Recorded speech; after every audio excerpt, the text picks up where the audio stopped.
వీళ్ళను చూడడానికి, వీళ్ళకి సంఘీభావం తెలపడానికి జరుగుతూ ఉన్నది అన్యాయము అని చెప్పి ఎవరైనా గలమిప్పితే చంద్రబాబు నాయుడు గారు, ఆయన ఎల్లో మీడియా, ఆయనకు సంబంధించిన సోషల్ మీడియా వీళ్ళంతా బురద జల్లుతూ వీళ్ళందరూ అనే మాటలు ఏమిటి?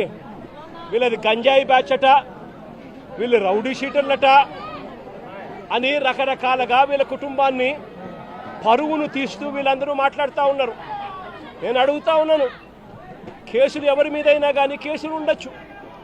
గతంలో ఎవడైనా కూడా గిట్టిన వారు కేసులు పెడతా ఉంటారు. కేసులు ఎవరి మీదైనా ఉండొచ్చు. కానీ ఆ కేసులు ఉన్నప్పుడు ఆ కేసులు తేల్చాల్సింది కోర్టులు. మీరు పలాని నేరం చేశారని మీరు చెప్పొచ్చు, చేయలేదు అని చెప్పి వాళ్ళు చెబుతారు. తేల్చాల్సింది కోర్టులు. మరి అలాంటి కోర్టులకు ఇవ్వాల్సిన అధికారం పోలీసులే తీసుకోవడం ధర్మమేనా అని అడుగుతా ఉన్నా. అంటే పోలీసులే అబాండాలు వేస్తారు, పోలీసులే జడ్జిమెంట్లు కూడా ఇస్తారు. మరి ఇలా చేయగలిగే నైతికత పోలీసులకు ఉందా అని అడుగుతా ఉన్నా. ఇలా చేయడం ధర్మమేనా అని అడుగుతా ఉన్నా. చంద్రబాబు నాయుడు గారి మీద ఇదే పోలీసులు చెప్పే లాజిక్కే, ఇదే సోషల్ మీడియాలో తెలుగుదేశం పార్టీకి సంబంధించిన వాళ్ళు దొంగ పోస్టులు పెడతా ఉన్న తీరునైతేనేమి, ఇదే ఈనాడు, ఆంధ్రజ్యోతి, TV5 లాంటి మీడియాలు ఎల్లో మీడియాలు నడుపుతా ఉన్న కథనాలు అయితేనేమి, వీళ్ళ మీద కేసులున్నాయని నేను అడుగుతా ఉన్నా. ఇదే చంద్రబాబు నాయుడు మీద 24 కేసులున్నాయి. మరి చంద్రబాబు నాయుడు మీద 24 కేసులున్నాయని చెప్పి చంద్రబాబు నాయుడు గారిని నడి రోడ్డు మీదకి తీసుకొని వచ్చి తన్నడం ధర్మమే అవుతుందా అని అడుగుతా ఉన్నా. చంద్రబాబు నాయుడు మీద కూడా 24 కేసులున్నాయి. ఆయనను కూడా రోడ్డు మీదకి తీసుకొని వచ్చి తంతే ధర్మమేనా అది? ఇదే పోలీసులను అడుగుతా ఉన్నా. కేసులు ఉన్నాయి కదా అని చెప్పి, పాత కేసులు ఏదో ఉన్నాయని చెప్పి నువ్వు చేసిన పనికి జస్టిఫైబుల్ కారణం కాదది. కేసులు ఉంటే ఆ కేసులు తేల్చాల్సింది కోర్టులు. మీరు ఆరోపణ చేస్తారు, అది న్యాయం కాదు అని చెప్పి వాళ్ళ అవతల కోర్టుల్లో ఆర్గ్యూ చేస్తారు. జడ్జి కేసు వింటాడు, జడ్జి తీర్పునిస్తాడు.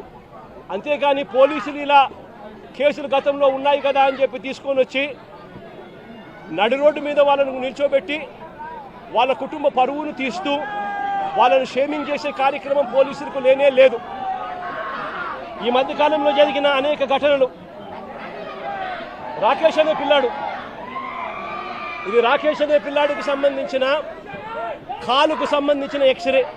అంటే నా పక్కనున్న పాప వాళ్ళ అన్న, నా పక్కనున్న పాప ఇంజనీర్, వాళ్ళ అన్న రాకేష్ పాలిటెక్నిక్ మెకానికల్. ఆ పిల్లాడికి సంబంధించిన కాలుకు సంబంధించిన ఎక్స్రే.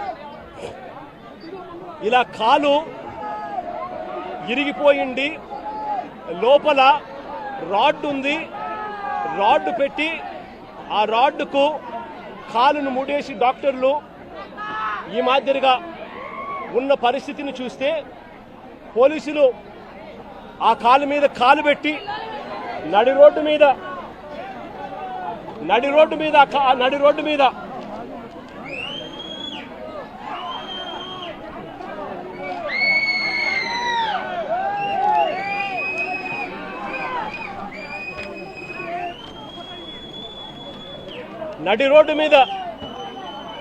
ఆ పోలీస్ కాలు తొక్కుతూ ఆ రాకేష్ అనే పిల్లోడిని ఇలా కొట్టడం, అది కూడా నడి రోడ్డు మీద షేమింగ్ చేస్తూ చేయడం ధర్మమేనా అని అడుగుతా ఉన్నా. హరి అనే వ్యక్తి,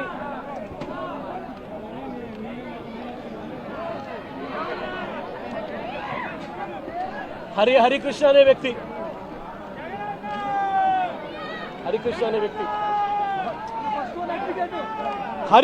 వ్యక్తి ఈ వ్యక్తి మీద ఈ మధ్య కాలంలోనే దాచేపల్లిలో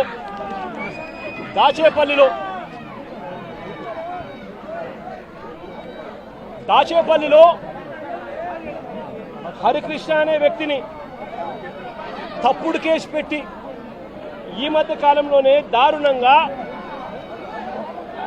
సిఐ క్వార్టర్స్లో పడేస్తే ఇంత దారుణంగా కొట్టి పడేస్తే వారి తల్లిదండ్రులు గ్రామస్తులు వచ్చి ఆందోళన చేసి ఈ పిల్లాడిని రక్షించుకున్నారు. ఈ కేసులో కూడా ఎలాంటి గాయాలు జరగలేదని, ఎలాంటి గాయాలు ఆ పిల్లాడికి రాలేదని డాక్టర్లు దొంగ సర్టిఫికెట్ కూడా ఇప్పించుకున్నారు. ఆ పిల్లాడు ఈ రోజు కూడా నడవలేని పరిస్థితిలోనే ఆ పిల్లాడు ఉన్నాడు. రాజమండ్రిలో పులిసాగర్ అనే సోషల్ మీడియా యాక్టివిస్టు, రాజమండ్రిలో పులి వీరన్న అనే రాజమండ్రిలో పులిసాగర్ అనే సోషల్ మీడియా యాక్టివిస్టు ఈ పిల్లాడు కూడా దళితుడే. ఈ పిల్లాడిని కూడా ఇదే మాదిరిగానే పోలీస్ స్టేషన్లో అగ్ననగ్నంగా ఈ పిల్లాడిని రాత్రంతా పెట్టారు. రాత్రంతా చిత్రహింసలు పెట్టారు. పోలీసులా వీళ్ళు రాక్షసులని అడుగుతా ఉన్నా. సోషల్ మీడియాలో ఈ పిల్లాడు క్వశ్చన్ చేసిన దానికి ఈ పిల్లాడి పరిస్థితి రాజమండ్రిలో ఇది. ఆడపిల్లలను కూడా చూడకుండా సుధారాణి అనే వైఎస్ఆర్సీపీకి సంబంధించిన యాక్టివిస్టు, కృష్ణవేణి అని వైఎస్ఆర్సీపీకి సంబంధించిన ఇంకొక మహిళా యాక్టివిస్టు, వీళ్ళిద్దరూ కూడా ఆడపిల్లలను కూడా చూడకుండా నెలలు రకరకాల పోలీస్ స్టేషన్లు వీళ్ళని తిప్పారు. రకరకాల పోలీస్ స్టేషన్లలో వీళ్ళ మీద కేసులు నమోదు చేస్తూ వీళ్ళని తిప్పుకుంటూ వచ్చారు.